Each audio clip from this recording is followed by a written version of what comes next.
Isang masipag na katuwang ng kanyang asawa si Jessica. Ang kanyang kasipagan ay nagsimula pa noong siya'y bata pa.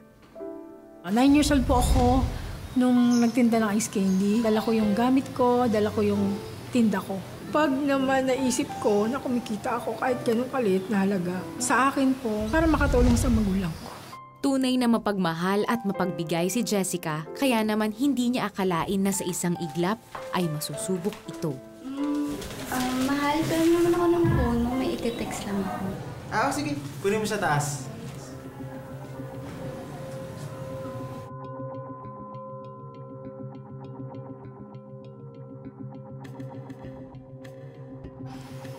Nabasa ko na po na huwag ka nang mag-text, uwi na may bahay, I love you. Napakasakit. Omel, anong ibig sabihin nito? Ha? May pa-I love you pa kayo? Sino tong babae mo? Ang kapal ng mukha mo.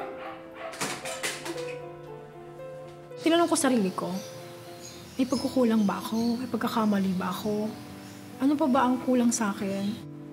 Magkagayon man, isang pangyayari ang nagpagaan sa kalooban ni Jessica. Kwento po niya na talaga ay tumigil ng babae, na gusto siyang makausap. Ang kagandahan din po dito kay Umel, inaamin po niya, nanghin siya ng sorry, lumuhod po siya. Pinatawad ko po siya. Inisip ko pa rin sa sarili ko na alam ko, Lord, puro pagsubok to. Matapos din to.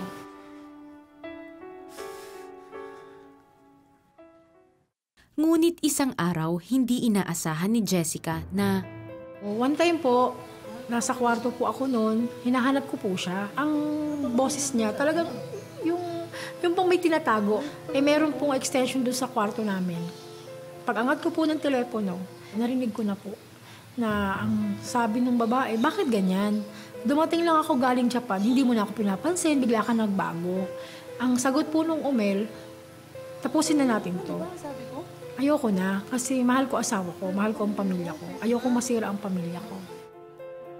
halos mabunutan ng tinik si Jessica nang malamang tuluyan ng tinapos ng kanyang asawa ang relasyon nito sa iba.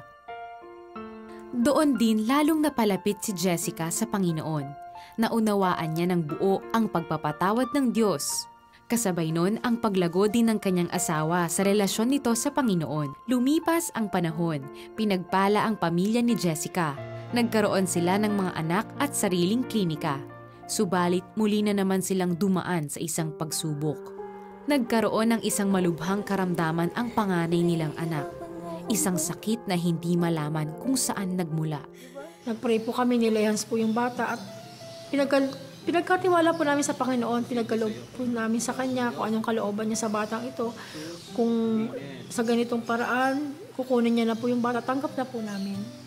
Pero ang kabutihan ng Panginoon, ang kapangyarihan niya, hindi kami iniwanan. Nasaksihan ni Jessica at ng kanyang pamilya ang makapangyarihang pagkilos ng Panginoong Hesus sa kanilang buhay.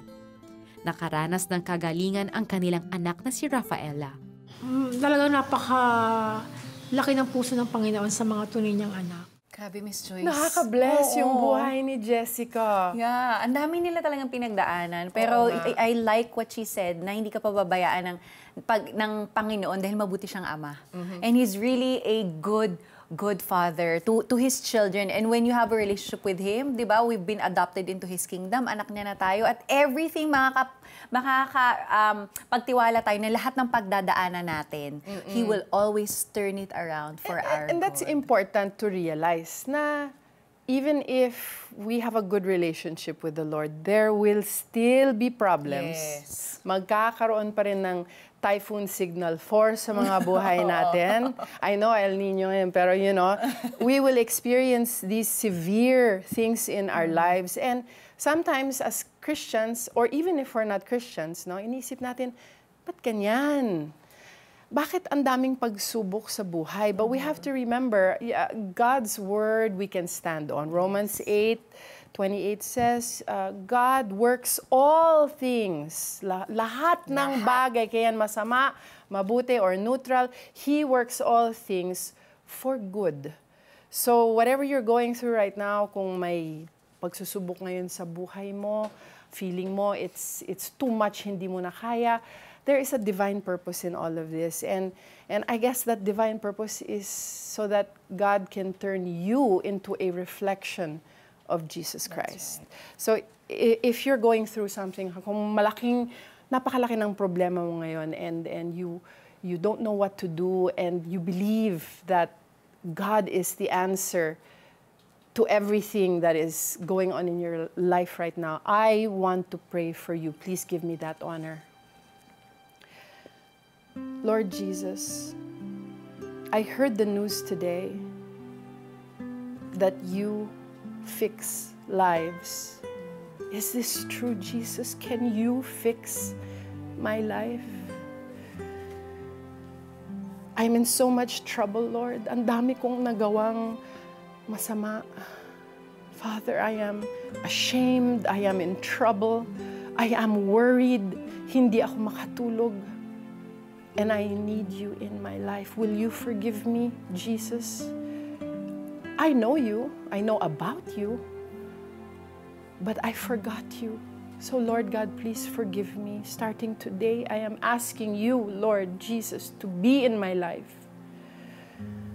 I want you to be my Lord, and I want you to be my Savior. Father, bless me with a church. Bless me with friends who will bring me closer to you. But most of all, Lord God, give me the desire to love your word and to read the Bible. I belong to you, Lord God, and I believe. I believe in you, Jesus Christ. Amen.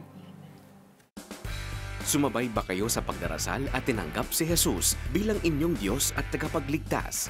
Ibahagi nyo naman sa amin. Please text YES space the 700 Club Asia at ipadala yan sa aming smart number 0949-888-8001 at Globe 0977-805-6915 at Sun number 0925-300-3000. Pili ng dapat at karapat dapat. Eleksyon na naman at hindi lamang mga eleksyon paraphernalia ang mga nagkalat kundi ganoon na din ang mga fake news. Itinuturing ngayon na malaking banta sa malayang eleksyon ang pag-abuso sa paggamit ng social media sa pamamaraan ng pagpapakalat ng mga fake news o mga maling impormasyon. Para kay Professor Danilo Araw, pinuno ng election watchdog na Contra Daya at profesor ng journalism sa University of the Philippines, banta sa demokrasya ng bansa ang pagkalat ng mga fake news sa social media. Kung maling impormasyon ang kanilang makuha, maaari itong mauwi sa maling desisyon na maaaring magkaroon ng epekto hindi lamang sa tao kundi ganun na din sa lipunan. Yung fake news talaga ay pwedeng makalason sa isipan ng maraming tao. At kapag mali ang binoto mo, syempre may implikasyon ito hindi lang sa kasalukuyang panahon kundi sa mga susunod pang henerasyon. Kasi hindi biro yung termino ng isang senador na ito ay 6 na taon at sa loob ng 6 na taon napakalaki ng kapangyarihan mo sa usapin ng paggawa ng mga batas. Paano kung mapanupil yung mga batas na ito? Paano na lang kung ang administrasyon halimbawa ay naglalayong baguhin yung sistema ng gobyerno at panatilihin sa pwesto yung mga kasalukuyang nasa kapangyarihan, kapag nangyari ito, edi parang unti-unti nang mawawala yung demokrasya at yung mga batayang kalayaan ng mga tao. Ayon sa ulat ng Freedom House, isang US-based independent watchdog, isa ang Pilipinas sa mga bansa sa mundo na di umano'y gumagamit ng Facebook, Google at Twitter para magmanipula ng isip ng publiko at karamihan sa mga pinapakalat ay mga maling impormasyon. Pero ang tanong, pwede nga bang labanan ang fake news na hindi natatapakan ang kalayaan sa pamamahayag? Kung self-regulation yung ating tunguhin at mag-e-embark talaga tayo sa isang malawakang media education, media literacy, ng hindi lang ng mga audience, kundi pati na rin ng mga mismong media practitioner, ay di mas magkakaroon ng improvement dun sa kalagayan natin ngayon. Kasi kung aasa tayo sa regulasyon, halimbawa ng social media, hindi talaga ito yung solusyon sa aking palagay sapagkat pwede mong masagkaan yung mga batayang kalayaan at masasagasaan mo rin yung kalayaan sa pamamahayag, lalo na ng mga periodista at manggagawa sa media. Dito sa Pilipinas, 67 milyon ang mayroong Facebook account, habang 10 milyon namang Pilipino ang gumagamit ng Instagram. Kaya naman payo sa mga Pilipino maging maingat sa mga impormasyon na ipinapakalat sa social media. Mahalaga umano na alam ng bawat isa kung ano ang tamang impormasyon at kung ano naman ang mga maling impormasyon na naglalayong makapangloko. Suriin ang URL ng website. Kung ito ay medyo bago-bago pa, syempre magdalawang isip tayo kung totoo ba o hindi ito. So una yon, yung mismong URL. Read beyond the headline. Tingnan mo yung nilalaman, yung headline at saka yung mismong body ng text. Pagka medyo may mga typographical at grammar errors na napaka-glaring, halimbawa subject-verb agreement, doon medyo magduda ka na. Suriin ang source. Dapat may malinaw na contact information ito. May editorial address or office address, tapos malinaw kung sino-sino yung nasa editorial board, may mga particular na mga pangalan, kasi pagka anonymous itong mga bumubuo or hindi mo alam kung sino yung mga tao sa likod na isang website at saka walang malinaw na office address, edi may problema rin. Higit pa sa mga payo kung paano matukoy ang fake news, mahalaga pa rin ang pagiging kritikal ng bawat Pilipino para hindi maloko. Ako si Joash Bermejo at ito ang CBN News Pagsusuri. Pili ng dapat at karapat dapat.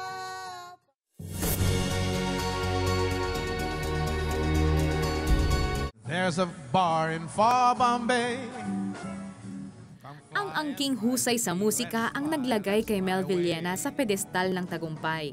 Nakilala siya bilang isang bantog na musician, composer at music director ng hindi mabilang na mga palabas sa telebisyon. Nakatrabaho rin niya ang mga sikat na artista sa mundo ng showbiz. Ngunit tulad ng ibang namayagpag sa larangan ng musika, matinding pakikipaglaban din para sa kanyang pangarap ang pinagdaanan ni Mel. Even my dad, who didn't know ano ba yung magiging lifestyle ng anak niya, alam lang niya yung may preconceived idea lang siya or notion na pag pumasok ka sa entertainment industry, masisira buhay mo. Yung gano'n.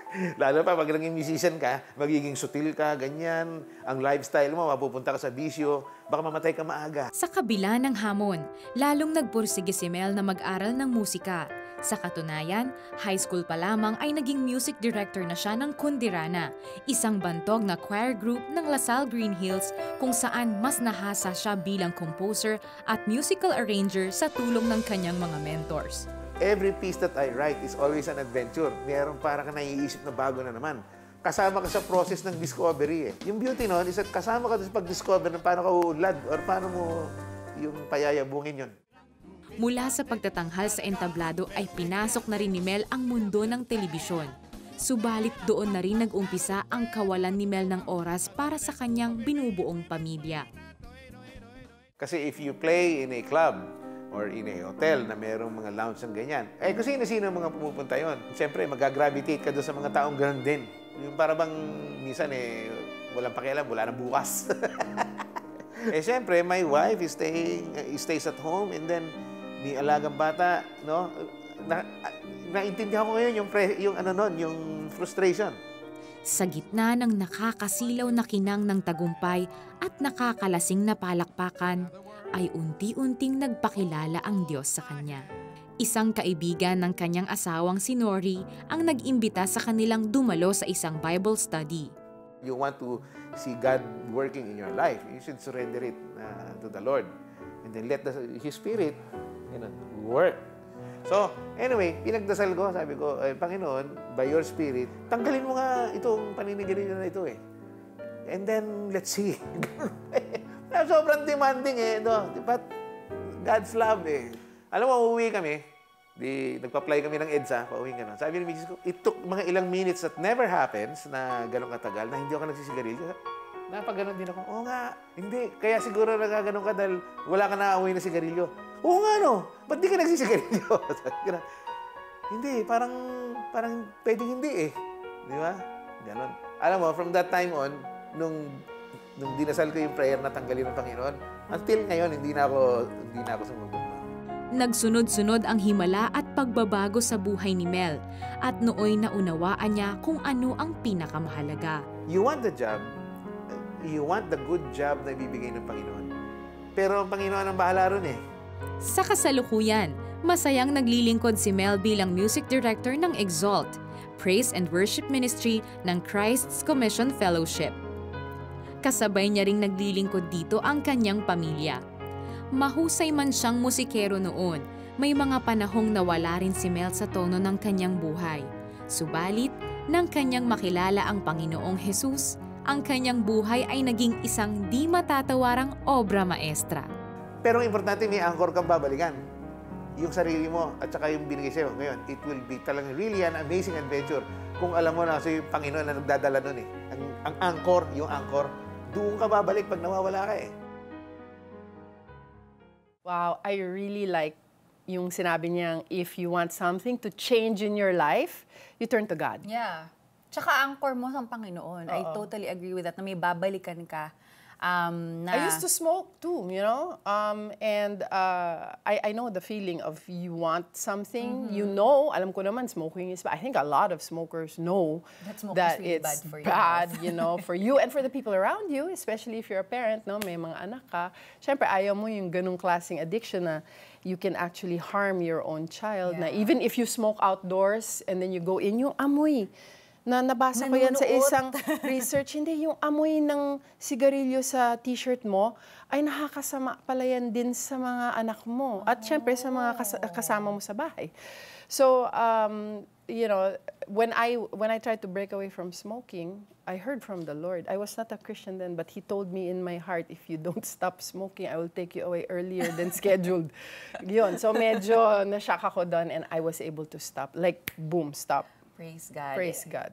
May pangako ang Panginoon sa Biblia na palalayain na tayo sa anumang kasalanan kung mananampalataya tayo sa Kanya. At bukod sa kalayaan sa kasalanan, kasama na rin dyan ang adiksyon sa masasamang bisyo at pwede ninyong angkinin ang pangakong yan ng Panginoon sa sandaling matukso kayo ng paninigarilyo o ng iba pa mang adiksyon. This promise is found in John 8:32, and you shall know the truth, and the truth shall make you free. Yung sinasabing kasalanan, that's sin. And it is simply doing something that is unlawful. And the sixth commandment is very clear. It says, you shall not kill. Thou shalt not kill. So kasama na dyan yung murder. Huwag ka naman mag-murder ng tao. No? And it includes slow suicide. And kasama na rin dyan ang smoking, alcoholism. Yan ay mga bisyo which can destroy life. And it eventually kills you. So parang slow suicide yun when you're drinking yourself to death. These are serious things, but you can turn to the Lord. Yes, and tama yan, you can really turn to the Lord. And if you're here now watching and saying, yes, Lord, ako yan, isa ako dyan sa mga tinutukoy niya na naging prisoner na ng bisyo na alam kong hindi maganda sa akin. And kagaya ng nangyari kay Mel Villena at kay Miss Joyce, pwede kang makawala dyan dahil sa kapangyarihan ng Panginoon. So if that's you and you want to be set free, I want to pray for you. Panginoon, I acknowledge, God, that I am now a prisoner of this particular vice, and it's slowly killing me physically. And Lord, right now, I just want to lift you up, this burden. Alam ko, I cannot do this on my own. Hindi ko ito kaya, Panginoon, ng positive thinking lang. Lord, kailangan yung mag-intervene sa buhay ko, Lord. So I surrender this vice to you, Lord, and be the one to set me free in the name of Jesus. And there's somebody watching right now, and even you feel shame because there's an addiction to pornography, and the Lord is saying right now, I am setting you free. I am taking away the shame. Watch me work in your life. There's somebody here watching who's addicted to alcohol, and you turn to alcohol to give you comfort. You turn to drugs to give you comfort. But the Lord is saying, I am the one who will comfort you. I am the one who will heal your soul. So turn to me, and right now I am setting you free. And there's somebody watching who can't stop smoking, but the Lord is saying, I am here. I have come to set you free. The enemy has come to steal, to kill, and destroy, but I have come to give you life and have you life to the full. Receive the full life that I am giving you, and I am healing you right now, and I'm setting you free in the name of Jesus.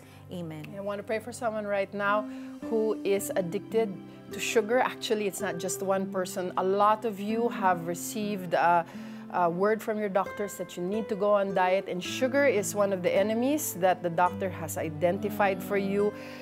turn to the Lord God. Lahat po ng addictions, the Lord can deal with it. Somebody with a shopping addiction, you can't stop yourself from going online and shopping and shopping. And it's not just one person here. There are a lot of you who are addicted to shopping. The Lord God is all you need. You shop for His word in the Bible and He will heal you of this addiction. Someone who is addicted to gaming, and you know, you yourself voluntarily, you just want to stop gaming, but you just can't seem to. But the Lord is there. Turn to Him and He will take this hankering for gaming away from you so that you can focus on your work and you can focus on your family. We pray for all of these things, Lord God. Free your people, release them from these addictions in the mighty name of Jesus Christ. Amen. Amen.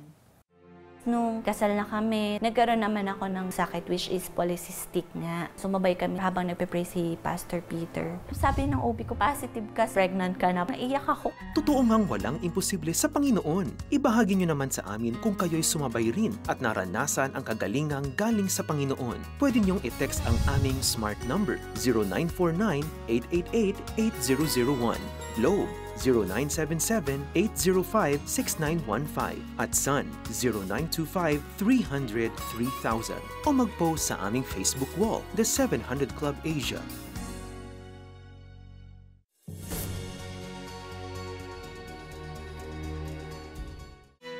Bilang panganay sa magkakapatid, responsibilidad ni John V na makakuha ng magandang trabaho at malaking sweldo para makatulong sa pamilya. Full-time worker sa simbahan ng kanyang ama, plain housewife naman ng ina.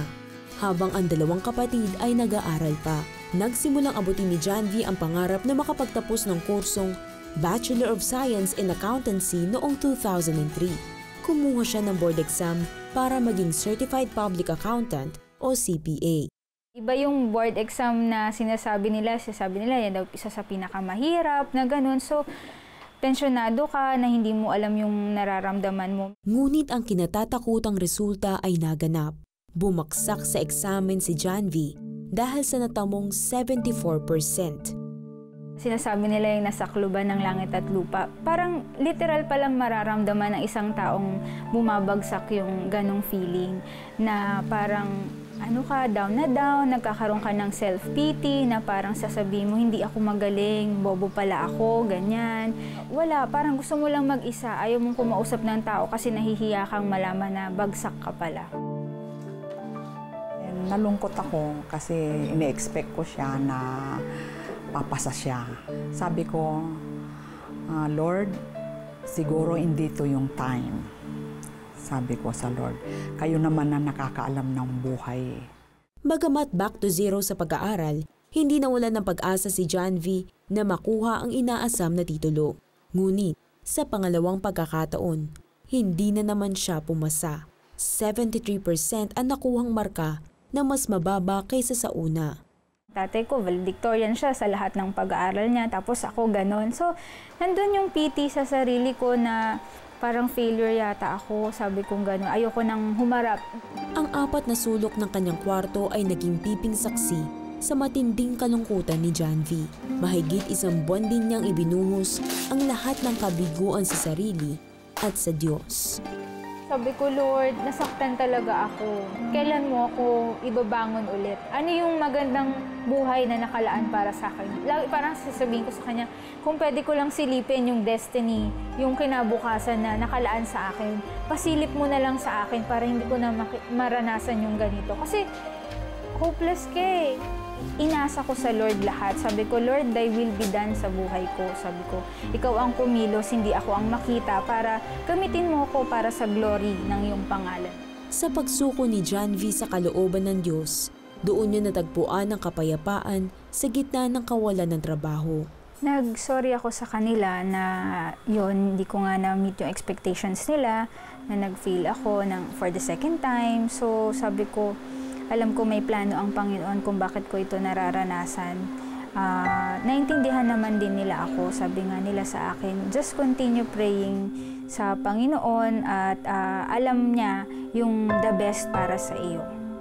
Naging salatman sa salapi, natutunan ni John V na maging tapat sa pagbibigay sa simbahan. At matapos ang 6 na buwang paghihintay, isang biyaya ang natanggap ni John V. Nagsimula siya bilang bookkeeper ng kumpanyang Eurofragrance Philippines. Ito ang exclusive distributor at importer ng mga pabango mula sa Barcelona, Spain. Makalipas ang 2 taong pagsusumikap at pagiging tapat ni John V, nabigyan siya ng promotion bilang executive assistant ng general manager. She's really very young, pero nakita ko talaga sa kanya yung heart for the company. She's very teachable, trainable. Bagamat may iilang kasama sa trabaho na sumuri sa kanyang kakayahan, hindi iyon naging hadlang upang lalo siyang pagpalain ng Diyos. Minsan dumarating yung mga pagkakataon na nahihirapan ka, minsan maraming mga problemang dumarating, araw-araw iba-iba, pero ibinabalik ko sa Panginoon siya ang kasama ko so partner kami. Kung ano man yung nararanasan ko, ibabalik ko sa Kanya, Lord, tulungan mo ko kung paano ko haharapin tong mga bagay na ito. Bukod sa natamong promotion, pinag-aral din siya sa Universidad ng Pilipinas ng managerial course at pinagkalooban pa ng brand new na kotse. Amazing talaga. Sabi ko, Lord, totoo kayo na naririnig niyo lahat yung mga sinasabi namin sa inyo. Talagang, at saka ang bilis sumagot ng Panginoon. Napakabuti ng Panginoon. Kung ano yung hiningi namin specific, yun din ang binibigay niya. Wala pa man ang titulong CPA na nakakabit sa pangalan ni John V, tinugon naman ng Diyos ang hiling ng kanyang puso na makatulong sa pamilya. Lahat naman ng nangyayari sa buhay ko, hindi ko makakaya ng sa akin lang. Kumbaga, imposible talaga para sa isang katulad ko na marating ko ano man yung nasaan ako ngayon. Sabi nga dun sa kanta, so much I can contain it. You gotta give it away. Na kung gaano ako pinagpala ng Panginoon, kung gaano ako binigyan ng favor ng Panginoon, gusto ko maranasan din nila yon para magbigay din sila ng kaluwalhatian sa Panginoon. Kasi ang bottom line ko lang to is to give glory to God. Ano ba ang purpose ng buhay natin dito sa mundo? Tanong ng iba, para kanino ba tayo bumabangon? Nabubuhay o bumabangon ba tayo para sa ating pamilya, para sa ating mga anak, o para sa ibang mga tao? Yung iba naman, kapag tinanong mo, ang sagot nila kaya sila bumabangon ay para sa mga ambisyon nila sa buhay.